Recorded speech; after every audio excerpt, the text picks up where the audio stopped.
बसून घ्या. नाही नानाभाऊ हा सभागृह कामकाजासाठी आहे आणि कामकाज नियमाप्रमाणे चालणार. तुम्ही खरं तर तुमच्याकडनंही अपेक्षा मुळीच नव्हती. नाही बसा बसा बसा. अध्यक्ष बोलायला उभे राहिले असताना असं वागणं तुम्हाला जर शोभत असेल तर मला काय म्हणायचं नाहीये पुढे.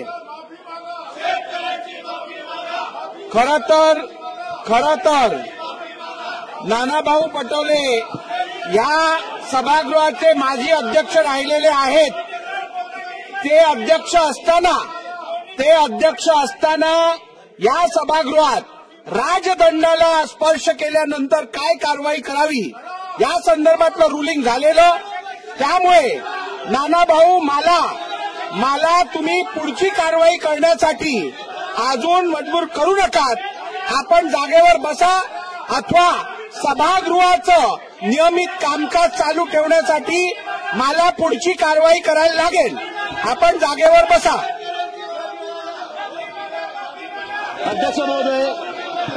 अध्यक्ष महोदय,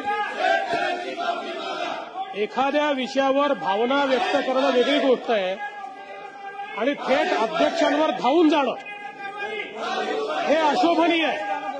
अशा प्रकारे अध्यक्षांवर जणू काही अध्यक्षच दोषी आहेत अशा पद्धतीनं अध्यक्षांवर धावून जाणं हे या सभागृहात आम्ही पहिल्यांदा पाहतोय.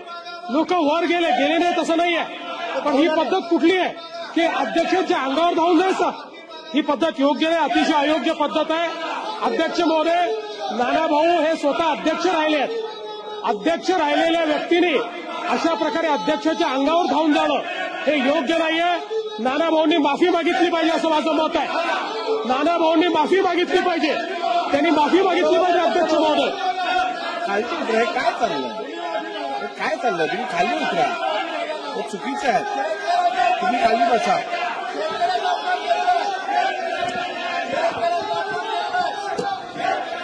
सभागृहाचं कामकाज नियमित चालण्यासाठी मी विधानसभेचा अध्यक्ष म्हणून माझ्या अखत्यारीत नानाभाऊ पटोले यांना दिवसभरासाठी सस्पेंड करत आहे.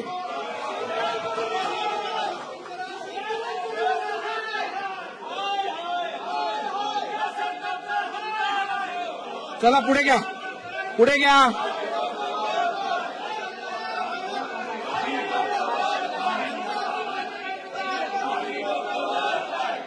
चला पुढे घ्या.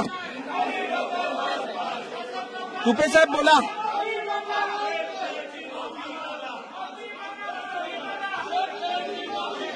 अध्यक्ष महोदय, मी आपल्या मार्फत अतिशय गंभीर आणि संवेदनशील विषयाकडे सभागृहाचं आदरणीय मुख्यमंत्र्यांचं आणि उपमुख्यमंत्र्यांचं चला बसा. नानाभाऊ हे योग्य नाही. चला तुपे साहेब.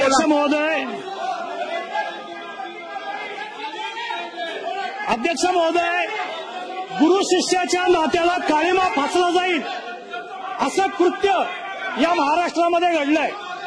गुरु आणि शिष्याच्या नात्यावरचा विश्वास संपून जाईल अशा प्रकारचं कृत्य बीडमध्ये घडलेलं आहे.